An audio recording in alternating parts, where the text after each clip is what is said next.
तो कल हमने बताया था आप लोगों को फाइनाइट और नॉन फाइनाइट वर्ब, जिसमें हमने फाइनाइट वर्ब को डिस्क्राइब किया था कि फाइनाइट वर्ब होता क्या है और फाइनाइट वर्ब के क्या फंक्शन होते हैं। आज हम बताएंगे नॉन फाइनाइट वर्ब कि नॉन फाइनाइट वर्ब होता क्या है।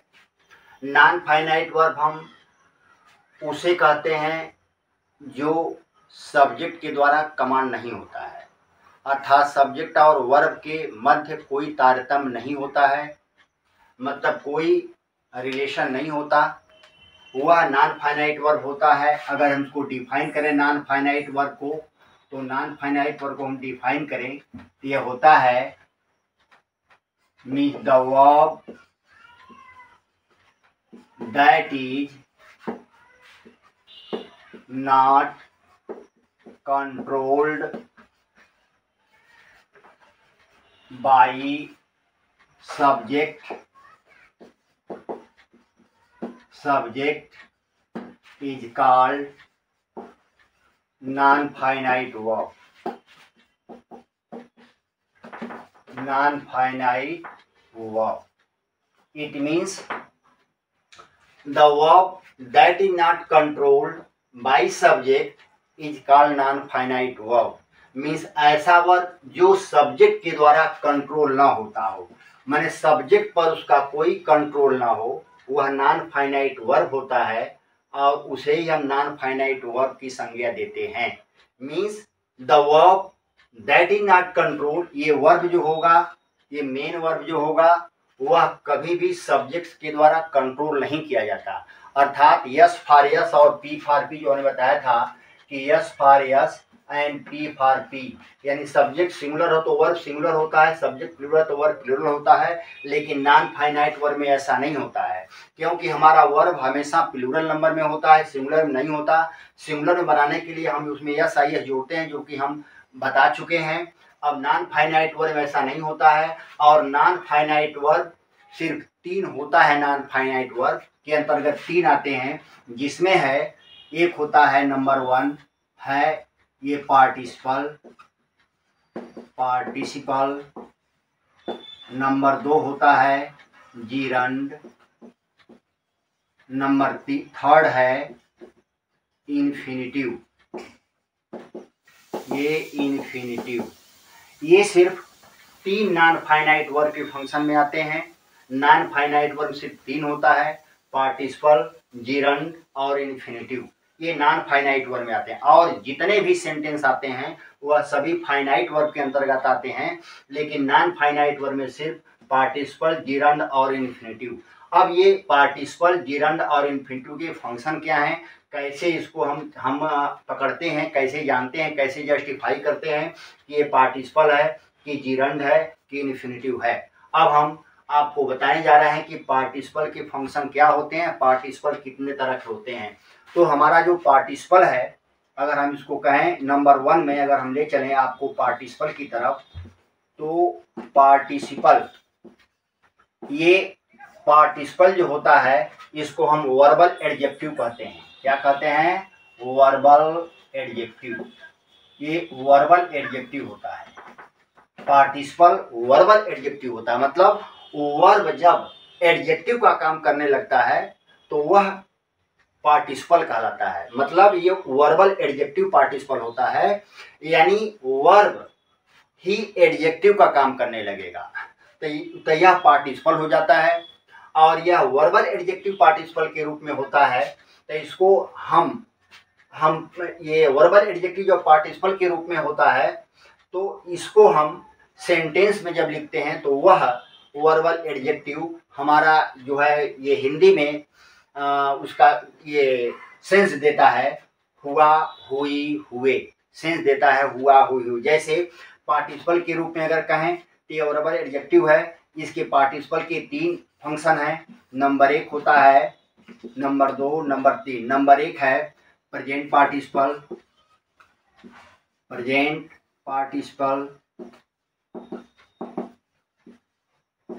नंबर 2 है पास्ट पार्टिसिपल,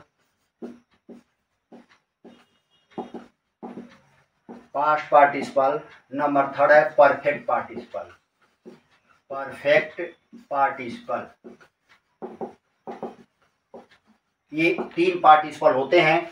पार्टिसिपल में प्रेजेंट पार्टिसिपल, पास्ट पार्टिसिपल और परफेक्ट पार्टिसिपल।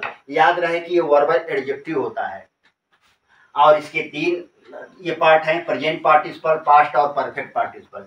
क्योंकि प्रेजेंट पार्टिसिपल हम जानते हैं कि प्रेजेंट पार्टिसिपल में वर्ब के फर्स्ट पार्ट में आईएनजी जोड़ते हैं तो वह प्रेजेंट पार्टिसिपल का फंक्शन होता है। अर्थात इसके लिए हम क्या करते हैं, प्रेजेंट पार्टिसिपल की विशेषता होती है कि इसमें हम वर्ब के फर्स्ट पार्ट में जब आईएनजी जोड़ दें और यह एडजेक्टिव का काम करने लगे। किसका काम करने लगे? एडजेक्टिव का काम करने लगे, तो यह प्रेजेंट पार्टिसिपल होता है। यानी वर्ब के फर्स्ट पार्ट में आईएनजी जोड़ दें और वह जब एडजेक्टिव का काम करने लगे तो यह प्रेजेंट पार्टिसिपल होता है। हिंदी में इसकी पहचान बता दें कि हिंदी में इसकी पहचान होती है हुआ, हुई, हुए। इसकी पहचान होती है हुआ, हुई, हो। और जिसमें जिस हिंदी के शब्द में हुआ, हुई, हुए लगा हो उसी के फर्स्ट पार्ट में आईएनजी हम जोड़ते हैं। आईएनजी कब जोड़ते हैं? जिस वर्ब में हुआ, हुई, हुए लगा हो, जिस क्रिया में हुआ, हुई, हुए लगा हो उसी में हम के फर्स्ट फॉर्म में आईएनजी जोड़ते हैं और यह आईएनजी जोड़ने के बाद यह एडजेक्टिव का काम करने लगता है, तो यह प्रेजेंट पार्टिसिपल कहलाता है। जैसे एग्जाम्पल के रूप में हम एक अगर दें इसको एग्जाम्पल के रूप में, जैसे हम कहें कि वह मेरे पास रोते हुए आया, रोते हुए आया। अगर हम लिख दें कि वह मेरे पास रोते हुए आया, अब ध्यान देखिए रोते हुए आया, इसमें हुआ, हुई का बोध हमने बताता हिंदी में होता है। जब हमने कहा कि वह मेरे पास रोते हुए आया तो हो जाएगा ही came to me weeping, he came to me weeping. वह मेरे पास रोते हुए आया, ही केम टू मी वीपिंग। और यहाँ पर वीपिंग जो है एडजेक्टिव का काम कर रहा है, अर्थात ये प्रेजेंट पार्टिसिपल है। वह मेरे पास रोते हुए आया, यानी जिस समय आया उस समय वो रो रहा था। यानी प्रेजेंट पार्टिसिपल की विशेषता होती है कि इसमें कार्य के जारी रहने का बोध होता है, इसमें कार्य के जारी रहने का बोध होता है, रहने का बोध होता है, कार्य के जारी रहने का बोध होता है। यानी प्रेजेंट पार्टिसिपल में कार्य जारी होता है, कार्य चलता रहता है निरंतर। जैसे हमने एग्जाम्पल दिया कि वह मेरे पास रोते हुए आया, ही केम टू मी वीपिंग, यानी जब मेरे पास आया तब वह रो रहा था, यानी रोने का काम उसका जारी था। अगर हम कह दें कि मैंने राम को पढ़ते हुए देखा, मैंने राम को पढ़ते हुए देखा। देखिए वर्ब में यहाँ क्रिया है पढ़ते, यानी पढ़ना, इसमें आ गया हुआ, हुई, हुए। यानी मैंने राम को पढ़ते जिस समय देखा उस समय राम के पढ़ने का कार्य जारी था, अर्थात यह प्रेजेंट पार्टिसिपल है। अब हो जाएगा आई सा, क्योंकि यहाँ पर देखा ये पास्ट इंडेफिनिट का सेंटेंस है। अगर कह दिया कि मैंने राम को देखा, मैंने राम को, और कह दें कि मैंने राम को देखा, यह पास्ट इंडेफिनिट टेंस होगा। लेकिन इसमें जो है पढ़ते हुए देखा, इसलिए यह प्रेजेंट पार्टिसिपल के रूप में हो जाएगा आई सा राम रीडिंग, आई सा राम रीडिंग। अब ये रीडिंग जो है यह प्रेजेंट पार्टिसिपल है। रीडिंग क्या है? प्रेजेंट पार्टिसिपल है। अब ये जो है आई सा राम रीडिंग, अब राम की विशेषता बतला रहा है कि राम क्या कर रहा था? रीडिंग, यानी रीडिंग कर रहा था राम जिस समय हमने देखा उस समय, इसलिए यह प्रेजेंट पार्टिसिपल है। यानी प्रेजेंट पार्टिसिपल की विशेषता होती है, हिंदी में अगर इसकी पहचान जाने तो हुआ, हुए, हुए होता है, और जिसमें हुआ, हुई, हुए उसी में हम आईएनजी जोड़ देते हैं। जैसे और एग्जाम्पल के रूप में अगर हम दें, जैसे मान लीजिए और एग्जाम्पल के रूप में हम देते हैं, जैसे हम कह दें कि उसने, और कह दें कि उसने पत्र लिखते हुए, उसने पत्र लिखते हुए हमें देखा, और कह दें कि उसने पत्र लिखते हुए हमें देखा। जिस समय देखा उस समय वह पत्र लिख रहा था, अब लिखने, पत्र के लिखने का कार्य जारी था। हो जाएगा ही सा, अब हमें है यहाँ पर अस, ही सा अस राइटिंग लिखते हुए, राइटिंग अ लेटर हो गया। ही सा अस राइटिंग अ लेटर, ही सा अस राइटिंग अ लेटर। जिस समय वह देखा उस समय वह पत्र लिख रहा था, लिखने का कार्य जारी था, इसलिए यह प्रेजेंट पार्टिसिपल के अंतर्गत आता है। यानी प्रेजेंट पार्टिसिपल में रहेगा तो वह एडजेक्टिव का कार्य करेगा, अर्थात वह विशेषता बतलाएगा, किसी सब्जेक्ट या ऑब्जेक्ट की विशेषता बतलाएगा कि वह किस रूप में। जैसे यहाँ पर ही केम टू मी वीपिंग, वह मेरे पास रोते हुए आया। कौन आया? ही आया। किसके पास आया? मेरे पास आया। अब वीपिंग, वीपिंग कौन कर रो कौन रहा था? ही रो रहा था। यानी ही की विशेषता वर्बल एडजेक्टिव के रूप में हुआ कि वह मेरे पास रोते हुए आया। जैसे मैंने राम को पढ़ते हुए देखा, तो यह जैसे मैंने राम को पढ़ते हुए देखा तो आई सा राम रीडिंग। कौन पढ़ रहा था? राम पढ़ रहा था। राम के पढ़ने का काम उसमें जारी था। अर्थात यह एडजेक्टिव जो है यह किसी भी नाउन की विशेषता को बतलाता है या किसी प्रोनाउन की विशेषता को बतलाता है। यह नाउन या प्रोनाउन की विशेषता को बतलाएगा, जबकि वर्बल एडजेक्टिव होगा यानी वर्ब के फर्स्ट पर आईएनजी जोड़ करके हम इसको बना लेते हैं। तो ये प्रेजेंट पार्टिसिपल का फंक्शन है कि प्रेजेंट पार्टिसिपल में कार्य के जारी होने का बोध होता है। जिसमें क्रिया में हुआ हुई हो उसी के फर्स्ट पार्ट में आईएनजी हम जोड़ देते हैं, लगा देते हैं, और इसमें कार्य के जारी रहने का बोध होता है, जैसे हमने एग्जाम्पल के रूप में यहाँ पर देखा है। इसमें कंपटीशन में पूछता है, आपको सेंटेंस दे देगा, उसमें जस्टिफाई के लिए पूछ देगा कि ये पार्टिसिपल है कि जीरंड है। क्योंकि जीरंड और पार्टिसिपल एक ही तरह होता है, उसकी पहचान अलग होती है, डिफरेंट अलग होती है। हम आपको बताएंगे कि पार्टिसिपल और जीरंड में क्या अंतर होता है, सेंटेंस में कैसे इसको पकड़ते हैं। अगर स्क्रीनशॉट लेना चाहते हैं तो ले लीजिए, क्योंकि हमको मिटा करके अब दूसरा फंक्शन पास्ट पार्टिसिपल का फंक्शन बताने जा रहे हैं। अब हम नंबर 2 में चलते हैं। Second, past participle. Past participle present participle का फंक्शन ने बताया कैसे पहचानते हैं। अब ये पास्ट पार्टिसिपल है, चूंकि पास्ट है यहाँ पर लगा हुआ है, ये पास्ट लगा हुआ है, इसलिए हमने बताया था कि वर्बल एडजेक्टिव होता है। वर्बल एडजेक्टिव, ये वर्बल एडजेक्टिव होता है। यहाँ पर पास्ट प्रेजेंट पार्टिसिपल ने बता दिया ये पास्ट पार्टिसिपल है। पास्ट पार्टिसिपल का फंक्शन क्या है, कैसे पहचानते हैं। क्योंकि पास्ट पार्टिसिपल की भी पहचान होती है, इसमें इसकी विशेषता होती है कि इसमें कार्य का समाप्त हो जाना पाया जाता है। कार्य का समाप्त हो जाना पाया जाता है, इसमें कार्य का समाप्त हो जाना पाया जाता है। यानी इसकी विषय प्रेजेंट पार्टिसिपल की विशेषता थी, उसमें कार्य के जारी रहने का बोध होता है, कंटिन्यूटी होती है। जबकि पास्ट पार्टिसिपल में कार्य का कंप्लीशन बताता है, अर्थात कार्य समाप्त हो गया होता है, वह पूर्ण रूप से कार्य के समाप्त होने का बोध होता है। तो ये कार्य के समाप्त हो जाने का बोध है पास्ट पार्टिसिपल में। इसकी पहचान होती है, इसकी भी पहचान होती है हुआ, हुई, हुए, हुआ, हुई, हुए।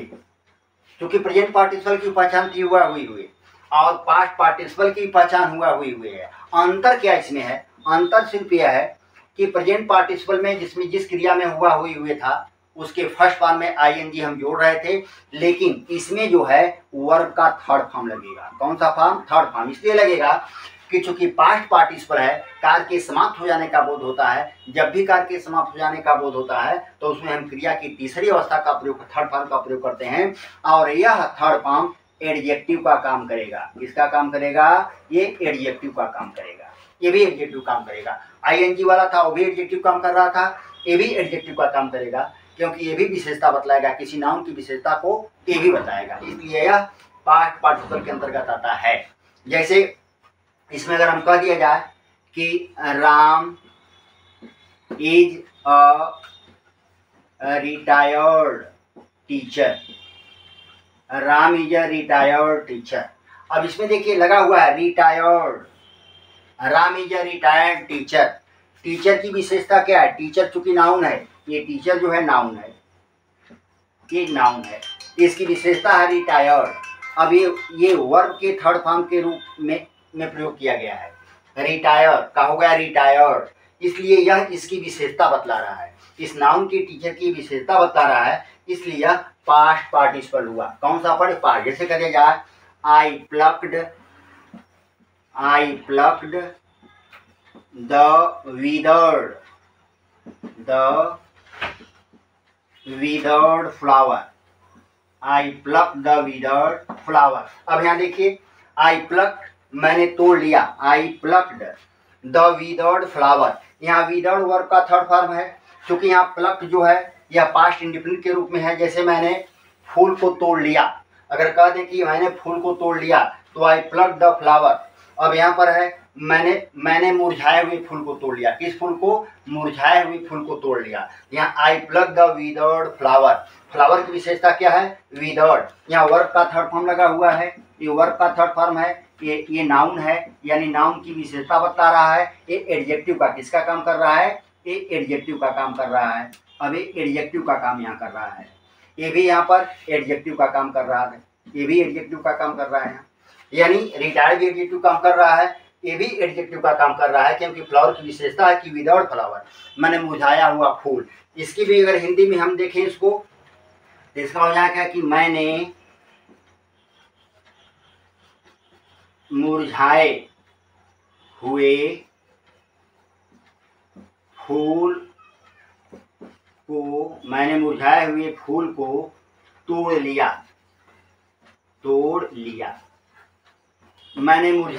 को तोड़ लिया। कि मुरझाए हुए, अब देखिए इसमें हुए आ गया, मैंने मुरझाए हुए फूल को तोड़ लिया।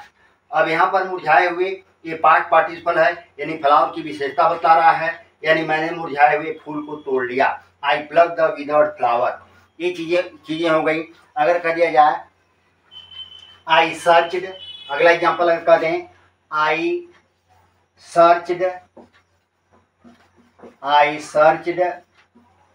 माई लास्ट पर्स।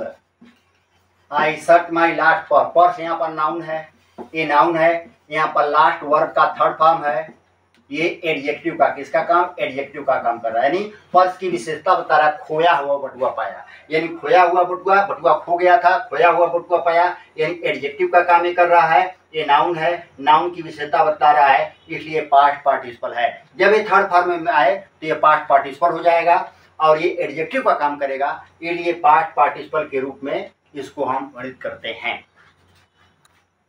स्क्रीनशॉट लेना चाहते हैं, स्क्रीनशॉट ले लीजिए, क्योंकि मिटा करके हम तीसरा परफेक्ट पार्टिसिपल बताने जा रहे हैं। चलिए हम नंबर थर्ड में आते हैं। अब पार्टिसिपल का तीसरा पार्ट है। नंबर थर्ड में हम चलते हैं। ये होता है परफेक्ट पार्टिसिपल। नंबर थर्ड में क्या है? Perfect participle. नंबर थर्ड में परफेक्ट पार्टिसिपल।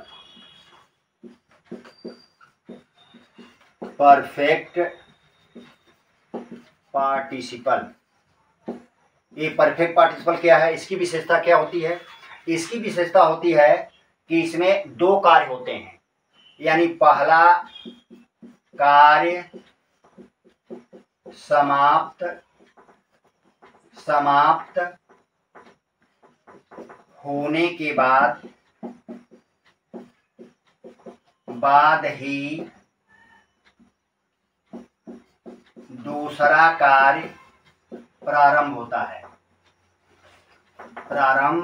है।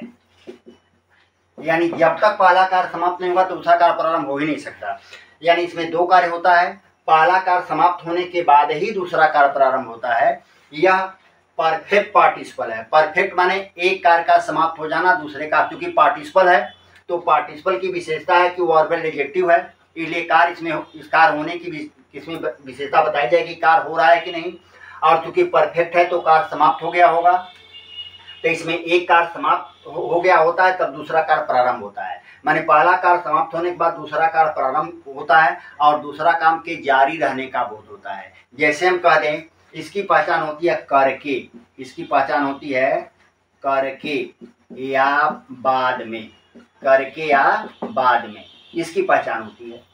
तो जिसमें करके या बाद में, जिस हिंदी में अगर आप पढ़ते हैं तो हिंदी में जहाँ करके या बाद में आए वहाँ पर हम, ये परफेक्ट पार्टिसिपल हो जाता है। इसका फार्मूला होता है कि सबसे पहले इसको बनाने के लिए लिखते हैं हैविंग प्लस वर्ब का third form plus object plus second sentence, second sentence यानी सेकेंड सेंटेंस यानी सेकेंड एक्शन, इसको कह सकते हैं। सेकेंड सेंटेंस का मतलब सेकेंड एक्शन, यानी सेकेंड सेंटेंस का मतलब कि सेकेंड एक्शन इसमें प्रारंभ होगा। यानी हैविंग प्लस वर्ब का third form plus object plus second sentence यानी सेकेंड एक्शन इसमें होगा। जैसे अगर एग्जाम्पल के रूप में कह दें कि पत्र लिख करके राम डाकखाने गया। अब दो कार्य है, एक तो पत्र का लिखना, दूसरा डाकखाने जाना। दो कार्य है, पत्र का लिखना, डाकखाने जाना। क्योंकि पत्र लिखने के बाद ही वो डाकखाने जाएगा, पत्र लिखते हुए नहीं जाएगा। अगर हम कहते कि वह पत्र लिखते हुए डाकखाने जाता है या डाकखाने गया, सेंटेंस हमारा प्रेजेंट पार्टिसिपल में तो होगा लेकिन इसका भाव गलत हो जाएगा। जैसे कहते हैं कि वह खाना खाते हुए स्कूल जाता है, क्योंकि प्रेजेंट पार्टिसिपल में तो हो गया, खाना खाते हुए जा रहा है, यानी जाने का और खाना खाने का दोनों साथ साथ हो रहा है, यानी तो हो तो गया लेकिन इसका भाव गलत होगा, क्योंकि खाना खाते हुए कोई स्कूल नहीं जाएगा, स्नान करते हुए कोई स्कूल नहीं जाएगा। इसलिए स्नान करके स्कूल जाएगा या खाना खा करके स्कूल जाएगा या पत्र लिख करके वह डाकखाने जाएगा। इसलिए यहाँ पर परफेक्ट पार्टिसिपल होगा पत्र लिख करके। अब यहाँ बनाएंगे having written, having written a letter, having written a letter, Ram went to the post office, post office. Having written a letter, Ram went to the post office. वह पोस्ट ऑफिस गया, पत्र लिख करके वह पोस्ट ऑफिस गया। जैसे हम और एग्जाम्पल के रूप में कह दें, और एग्जाम्पल के रूप में अगर हम कह देते हैं इसको, जैसे और एग्जाम्पल के रूप में कह दें कि स्नान करके तुम स्कूल जाते हो या स्नान करके तुम स्कूल गए। तो स्नान करके वो पहले स्नान करेगा, इसके बाद स्कूल जाएगा। दोनों का अर्थात अगर कहने कि वो स्नान करते हुए स्कूल जाता है तो प्रेजेंट पार्टिसिपल तो हो जाएगा, लेकिन इसका भाव गलत होगा क्योंकि स्नान करते हुए कोई स्कूल नहीं जाएगा। इसलिए यहाँ पर हो जाएगा स्नान करके, यानी पहला कार्य समाप्त होने के बाद दूसरा कार्य प्रारंभ होगा, यानी having taken a bath you go to school, you go to school. जैसे कह दें कि खाना पका करके रानी स्कूल गई। अब खाना, पहले खाना पकेगा, इसके बाद स्कूल जाने का होगा, यानी पहला कार्य होगा, इसके बाद दूसरा कार्य होगा हैविंग, इसका हो जाएगा having cooked food, having cooked food Rani went to school. ये सेंटेंस हमारा हो जाएगा। तो इस प्रकार से पार्टिसिपल हम लोगों ने आज पढ़ा, नॉन फाइनाइट में पार्टिसिपल के फंक्शन, प्रेजेंट, पास्ट और परफेक्ट, 3 पार्टिसिपल हम लोगों ने पढ़ा। आप लोग इसका स्क्रीनशॉट ले सकते हैं और इसको ज़्यादा से ज़्यादा लाइक और सब्सक्राइब करते रहिए, ताकि हम अगला जो है स्टेप आप लोगों को बताते रहें।